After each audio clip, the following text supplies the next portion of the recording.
Hello guys, I am still here at the farm and today we're going to be talking about maggot farming. What do you guys think? Because we farmers are struggling. COVID was an issue, Russia-Ukraine war was an issue, and the prices of things are killing us. Most of us seriously are losing our livestock, either it being pig farming or being poultry farm because of the high cost of food. Is maggot farming the way to save our livestock industry in Africa? Today I'm going to be talking to Mr. Richard about how he is using maggot to save costs and to make money in farming. So stay tuned as we go and speak to him.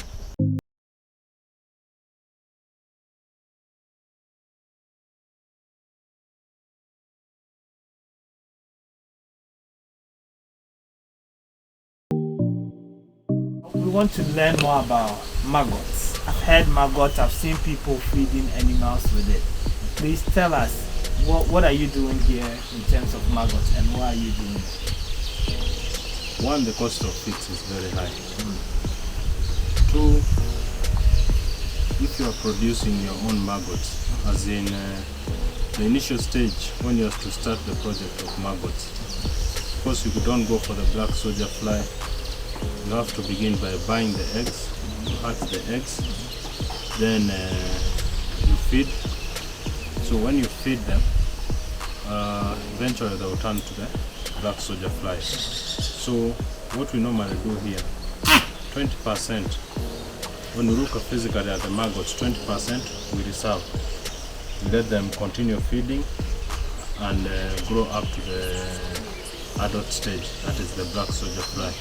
80% we harvest them, we fry them from here, that is to kill them with temperature, then we mix with the animal feeds. So when we are mixing like the creep food needs, we normally we aim at around 30% protein content. So initially we used to put soya or small fish. But it's very expensive. When you compare now, like Victoria, the small fish, the one we call mukene, it goes for around 4,300. Then we have another lake called choga, the same small fish which is mukene. It's about 4,000. It is cheaper. I don't know why they say the other one is less nutritious, though it's brown in color. So number two, the cost of production and feeding these maggots to maturity is less than 400 shillings. 400 shillings. So it becomes like 40%. And you have seen the animals. The animals are healthy. Yeah. So when we have the chicken, when we have the pigs there, we serve them. We basically mix in the food. So how do we feed these maggots? Now, before we go to the feeding, somebody says, what is maggots? Is it maggot farming? Is it maggot feed? Is it maggot practicing? Okay. What is it? What is maggot? In layman's language, what I would say is if you are to be served with food, then you don't wash your plate for 2, 3, 4 days. Yeah. There are those small worms you see on the plate. Yes. Those are from the eggs of the normal house flies. Okay. Now, the difference between the maggot of a housefly and black soldier fly, one, the housefly doesn't grow very big. Black soldier fly grows very big. Two, the maggots from the houseflies, they normally climb up. Like when you put them in the container, they easily climb out of the container. Black soldier fly, they don't go out of the container unless it is too damp. When it's hot, they will just come on top, but when it's too damp, they can try to go outside the container when it's too damp. So if I understand you correctly, yes, maggots are eggs that are produced by black soldier flies that turns into worms. That's what I'm coming to. Now, when we were doing the basic science, I never did science past the primary level. Remember, we used to say egg, larva, pupa, adult. So the egg, when they lay the eggs, those are the eggs. Then the larva, now the larva is now the maggot. They normally hatch within 3 days. Okay. They're very tiny worms. If you take keen eye, Yeah. you will be able to view them when they are moving. Okay. So those, at that maggot stage now, that's when we introduce the food to them. I'll also explain to you. Okay. So we let them consume that food for another 1 week. That's about 7 days. Then they turn to what we call the pupa. They start now from turning from pure white. Yeah. They start changing the color to grayish, somehow darkish black. So at that stage, that's when we normally harvest them, because now the larva is the maggot, the pupa is that hard. Now they come into a frozen state where they don't move at all. It's just a hard shell and quiet. Yeah. So at that stage, that's when we transfer to the other structure, whereby it is hot. Okay. At that stage, they are not eating at all. Okay. So when we transfer them to the other structure, they'll start now. I can't say breaking from the shell, pupa, from the shell, and they immediately turn into the fly itself. Now, when they're in that fly stage, it takes them about 5 days to start also laying the eggs. Okay. And within another like 5-6 days, I've never taken keen interest to know exact number of days. Then they start dying. Oh, okay. So it's a very short cycle. Short cycle. It's a very short cycle. Okay. So the aim here, if you want a continuous thing, one, you should always make sure in that pupa stage, when they turn into the fly, you only serve them water. They don't feed on anything. And two, they only mate when it's very hot. So when you look at the structure there, I've put them in normal polythene to reduce a lot of wind and to make sure that the place is not cold. Then I've also used part of the iron sheets for roofing. I've used the translucent so that the light will enter through. So when it is shining, it makes the room to be very hot. And that is when these flies mate. When it is cold, they don't mate. Then there's also another, it's just a plastic where we put something which is smelling. So sometimes when I have fatalities like fish, anything, I get or some morphos, I bring them, I don't cook them. So I put them there when they are, and also add some little water so that it will really smell. So naturally, like even if you are to go to ease yourself in a bush, what happens? You start seeing flies coming in. So these flies, when they come where an animal or a human being has defecated, they start laying eggs immediately. So the work of this smell or the rotting thing is to attract these flies. They come, now we put some small pieces of timber with small spaces. So they will lay the eggs there. Once they lay the eggs, after 2 or 3 days, the boy comes, scoops the eggs out, then brings them this other side for hatching. So the cycle starts. Is he able to see the eggs? Yeah, you can view them. They are tiny, but they are in millions. You see those brown things. Then we just need to scoop them out of the timber. Now you've taken me too deep. At what stage do we feed to animals? To animals? So no, as soon as you harvest them. In that larva stage, when they are starting to turn into grayish black, because you don't want all of them to turn into the fly. Now they are used to high temperatures, so it's not easy for them to die in any other method.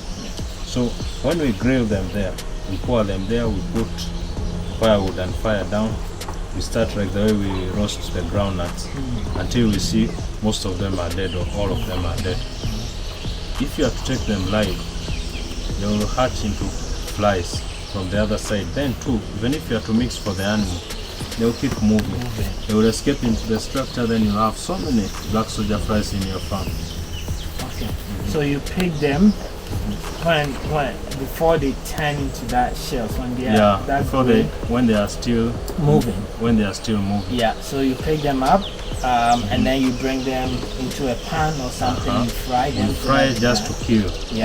Then we mix. Now like let's take for example, if you are giving creep food, that is the food to the piglets which are still sucking, limit 30% of it. Protein. Sorry, how many protein?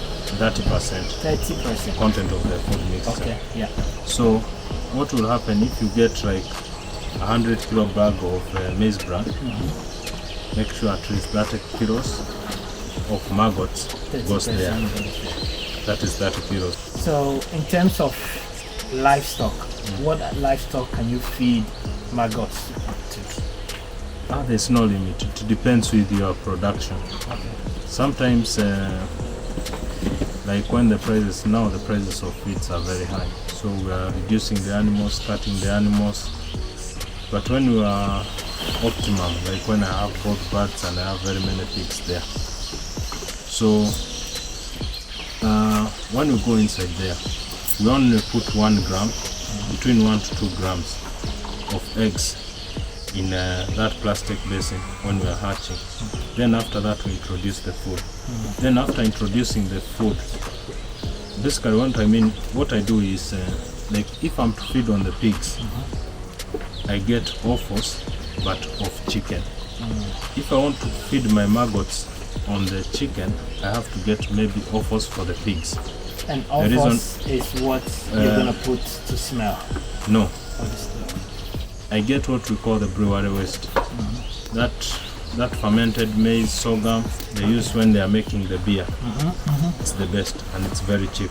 The difference between brewery waste and like maize bran or maize flour, one, affordability. 1 ton is about 90,000. Yeah.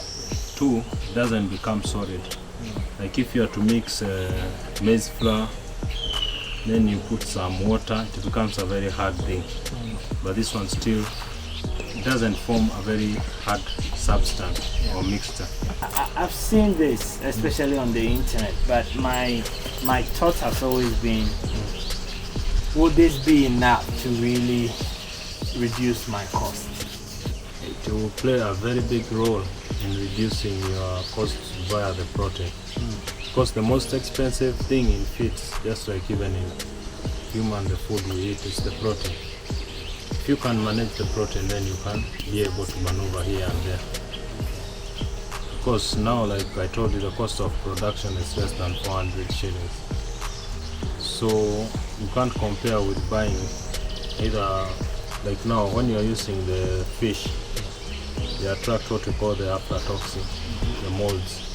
That one is transferred to the animals. When you come to the soya, you need it to roast it to a certain temperature so that the animals can extract the proteins well. But here we do the local way. We just roast soya, it's not under controlled temperature. So even when you say that you're putting soya that percent, you don't know whether is it really the that percent content, will it come out of these kilos you have given? Yeah. Okay. All right. So to you, do you think this is the way in sort of livestock farming? Because I know in Ghana a lot of people are living poultry because of the high cost of the protein. Piggery is the same thing. Would you advise people that are watching us that this is the way? The best thing is you go to somebody who is practicing, not putting 1, 2, 3 animals. See how he's managing his feeds. Let him. Unfortunately, it's very hard to get people telling the gospel truth, and even those who tell the gospel truth, they are not ready to share their knowledge. Exactly. Either they got it expensively or they learned the hard way. It depends. So, like the way I've explained to you, if you can do maggots, you'll save money. I think I want us to talk about this topic as a whole. So, but today we'll be talking about maggots and if it is the way to save the livestock industry, because we all farmers are complaining so much about the food. And I've been speaking to Mr. Richard, who has a very maize integrated farm here in Uganda.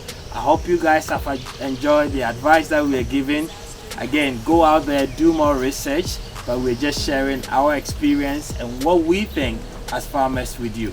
So thank you very much for watching, and we'll see you again with another interesting topic about, are you either in farming as a hobby or as a business person? See us next time.